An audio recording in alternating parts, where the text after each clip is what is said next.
My name is Marcus Anderson, and I play sax, flute, I sing, and I also dance. And when I'm bored, I pick up the bass. I'm from Spartanburg, South Carolina, but I got a full ride to North Carolina Central University.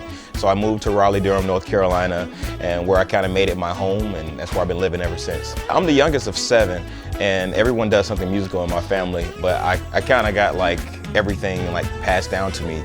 And my mom and dad always listened to the Motown classics. I mean, James Brown, Jackie Wilson, you know, to just say, you know, the very least. And then my dad actually sat me down in front of his bed and he said, listen to this music. I didn't know what it was. It was music without words. And he said it was jazz. And he told me one day, he said, you're going to play the saxophone and you're going to travel the world.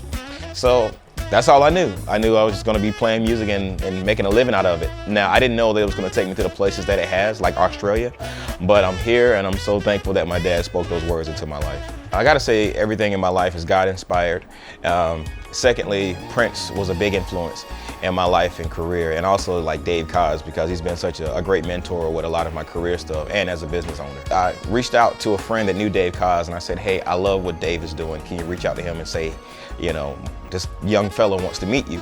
And they did, and I was in LA. You know, Dave, we were emailing back and forth. I said, hey, I'm in town. We met for lunch.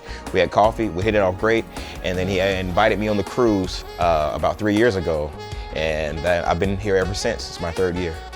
Thank you guys for coming so far to listen to great music. You could have been home in your living room just playing CDs and vinyl records, but you guys decided to travel 27 umpteen hours to come hear good music and to have a good time. So thank you guys for always supporting us. I'll be releasing my 12th album this May. It's an inspirational album, My Inspiration Volume 2, and basically it's from my church and Christian backgrounds. All of my influences, or most of them, I put on this album. So fans can find me at my social media, Manderson Sax. That's my first initial, last name, followed by Sax, Manderson Sax, and that's all of my social media platforms. Facebook, Twitter, Instagram, and then my Facebook fan page is Manderson Sax fan page.